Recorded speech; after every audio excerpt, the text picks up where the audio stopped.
사람이 신앙을 가지면 행복해지느냐? 행복해집니다. 하지만 행복해지기 위해서 신앙을 갖는 것은 아닙니다. 진리이기 때문에 신앙을 갖는 것입니다.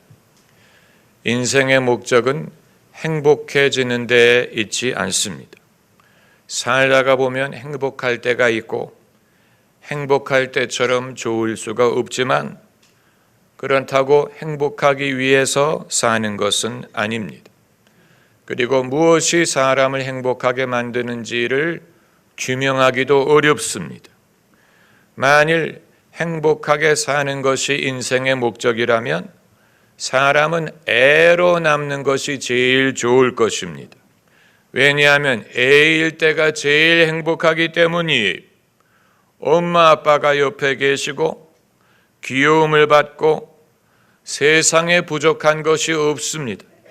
맛있는 음식을 해주고 생일 파티만 해주면 애들은 행복합니다. 그러나 영원히 애로 남을 수 없습니다. 그래서 애가 크면 사랑이라는 것을 하게 됩니다. 사랑처럼 사람을 행복하게 해주는 것은 없지만 사랑의 기쁨은 어느덧 사라지고 사랑의 슬픔만 영원히 남았네라는 노래 가사처럼 사랑 때문에 아플 때가 많아요. 그렇다고 사랑을 하지 않을 것이냐? 그건 아니에요. 아프더라도 사람은 모두 사랑하기를 원합니다. 그리고 자식을 낳아 키웁니다. 자식을 키울 때 느끼는 행복, 그것처럼 행복한 것이 없어요. 동시에 자식을 키우면서 제일 속이 상하고 속을 태울 수도 있습니다. 자식이 왼수가 될 때가 있어요. 그렇다고 차라리 자식이 없으면 좋겠다라고 생각하는 부모는 없습니다. 그리고 직장에 나가 일을 합니다. 일하는 것을 좋아하는 사람은 아무도 없어요. 직장은 고생의 시작이에요. 먹고 살기 위해 부득이 일해야 되는 경우가 많아요. 그렇다고 일이 없는 게 더 낫느냐? 그렇지 않습니다. 사람은 자기가 할 일을 찾고 자기가 이 일을 하기 위해 인생의 절반을 투자하고 준비합니다. 행복하냐, 행복하지 않느냐 하는 질문은 사람이 무엇을 하고 살 것이냐 하는 것과 별로 상관이 없습니다. 개인의 만족과는 별개의 차원이 때로는 보람 있는 일, 유익한 일, 필요한 일을 하기 위해 자기의 행복을 희생해야 될 때도 있습니다. 가족과 시간도 제대로 보내지 못할 정도로 바쁠 수도 있어요. 그렇다고 차라리 할 일이 없으면 낫겠다라고 생각하는 사람은 없습니다. 그리고 사람마다 자신을 희생할 수 있는 더 높은 신념, 목적을 필요로 합니다. 그게 신앙일 수도 있고 다른 것일 수도 있어요. 독립운동을 위해 자신을 희생할 수도 있고 자선활동을 위해 그렇게 할 수도 있고 환경운동, 민주화, 인권 여러 가지 일을 어떤 일이든 간에 자신의 안락, 자신의 편안함을 희생을 하더라도 자기보다도 더 귀중한 일을 사람은 찾습니다. 그렇게 함으로 무슨 돈을 얻는 것이라든가 지위를 얻는 것이 아니더라도 사람은 시간을 바쳐가고 안위를 바쳐가면서라도 자기 개인의 삶보다 더 높은 목적을 위해 헌신하기를 바랍니다. 이것은 개인의 행복과는 별개 집에서 가족과 친구들과 함께 지내는 것이 더 행복할 수 있지만 그런 사람도 자신을 희생하면서 보람 있는 일을 할 수 있는 사람을 어떻게 합니까? 부러워합니다. 성 프란시스가 동네에 나오면 아들을 가진 엄마들이 아들이 집 밖에 나오지 못하게 했다고 합니다. 왜냐하면 성 프란시스의 얼굴을 보고 자기도 수도사가 되겠다고 집을 떠나는 아들들이 왕왕 있었기 때문에 엄마들이 아예 자기 아들이 성 프란시스를 보지 못하도록 집안에 가둔 것입니다. 이처럼 인간에게는 자신의 안락, 자신의 평안함을 희생하더라도 뭔가 더 높은, 더 위대한 목적을 위해 자신의 삶을 바치기를 바라는 소원이 있는 것입니다. 그렇기 때문에 사람이 신앙을 가지면 행복해지느냐? 이것은 별로 적절한 질문이 아니에요. 엉뚱한 것을 물어보는 것입니다. 오히려 너무 행복한 사람은 신앙을 가질 필요를 느끼지 못할 수 있습니다. 사람이 행복해지기 위해 예수님을 믿는 게 아니고 진리라고 확신하기 때문에 믿는 것입니다. 참되게 사는 법을 얻기 위해 예수님을 믿는 것입니다. 예수님의 제자들이 더 행복해지기 위해서 배와 금을 아버지를 버리고 예수님을 쫓은 것이 아니에요. 예수님이 메시아라는 것을 믿고 하나님의 나라를 위해 배와 그물과 아버지를 버려두고 예수님을 쫓은 것입니다. 여러분도 그러셨을 것입니다. 저도 처음에 예수님을 믿을 때 행복해질까 해서 믿은 게 아니고 진리라고 확신했기 때문에 믿은 것입니다. 오히려 믿고 나니까 인생이 더 곤란해지는 경우가 많았어요. 왜냐하면 이제는 제 마음대로 살 수 없고 예수님이 제 주님이 되시고 예수님을 믿은 후에 육신과 성령 간의 갈등이 발생했기 때문에 만일 젊은 시절에 제가 신앙이 없었다면 젊은 시절이 더 행복했을 수도 있습니다.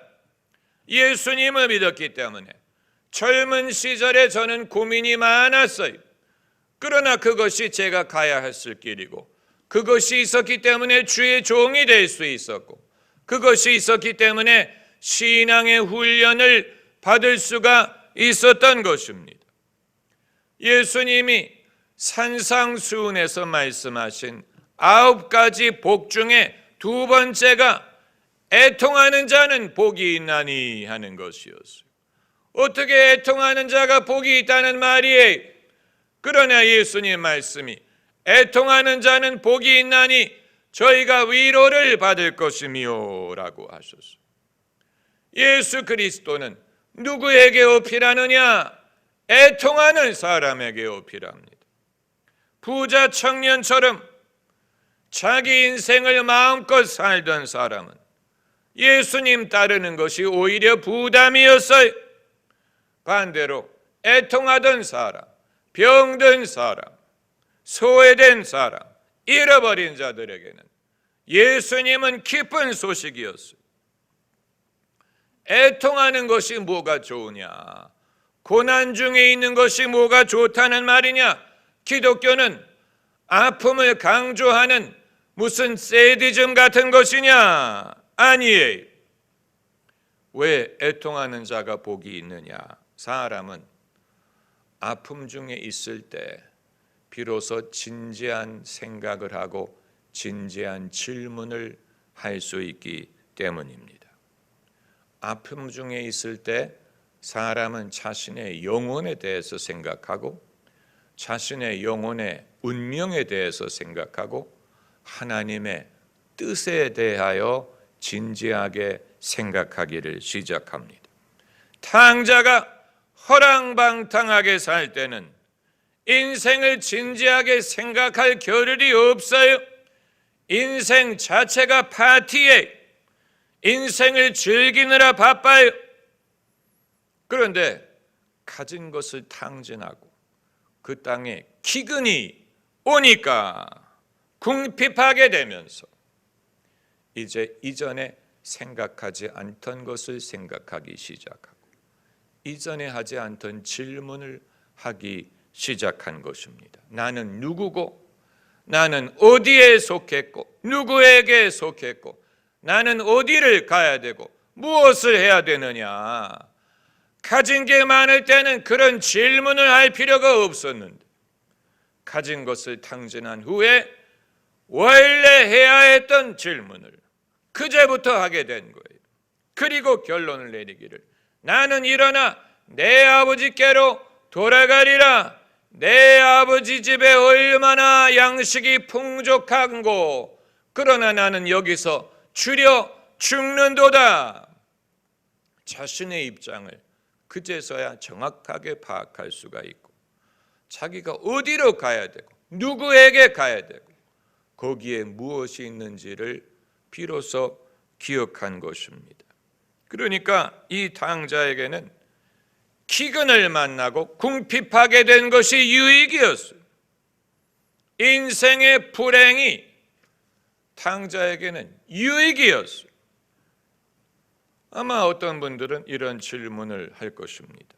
탕자가 애초에 아버지 집을 떠나지 않아서, 탕자가 되지 않고 가진 것을 탕진하지 않아서 아버지 집으로 돌아올 일도 없었다면 그게 차라리 낫지 않습니까? 그것이 완벽한 시나리오가 아니었을 것입니까?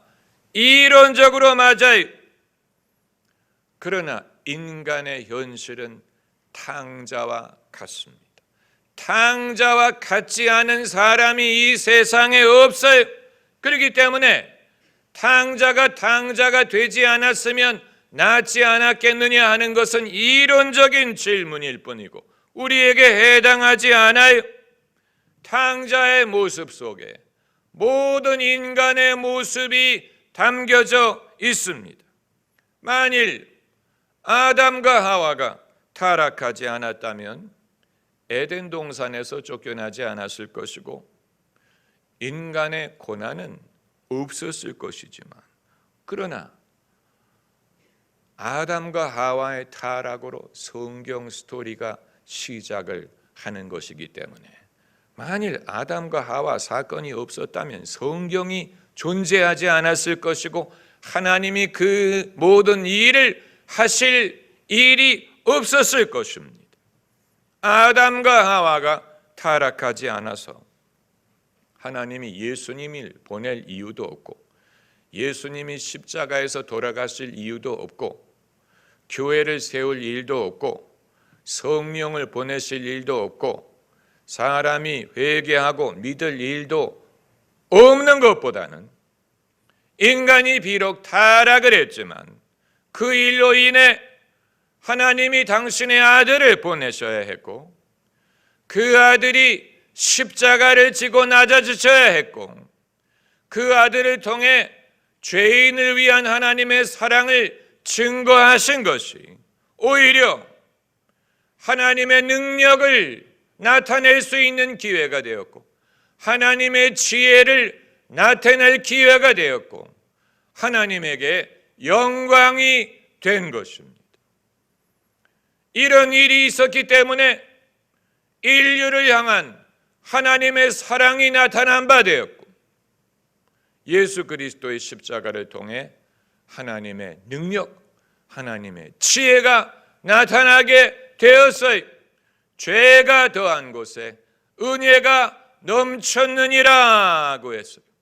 죄가 없었다면 나았겠지만 죄가 있었기 때문에 오히려 하나님의 은혜가 더 넘칠 수가 있었던 것입니다.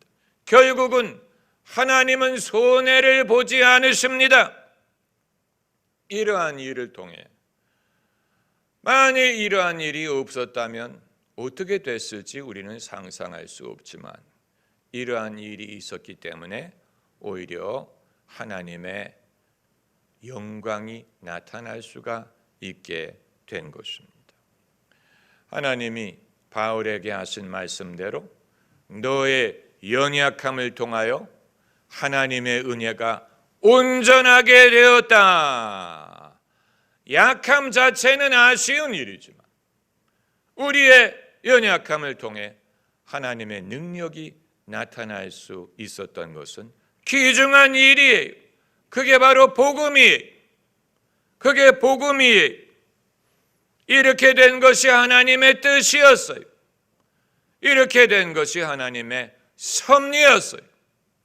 이것이 하나님의 섭리였어요. 오늘 본문에 시편 저자가 한 말, 얼마나 귀중한 말인지 몰라요. 67절에 고난당하기 전에는 내가 그릇 행하였더니 이제는 주의 말씀을 지키나이다. 고난을 겪어본 사람만이 할 수 있는 말입니다. 시편 저자가 얼마나 위대한 신앙이니요, 하나님을 예배하는 자요, 성령의 감동을 받은 시인이요, 예배자요.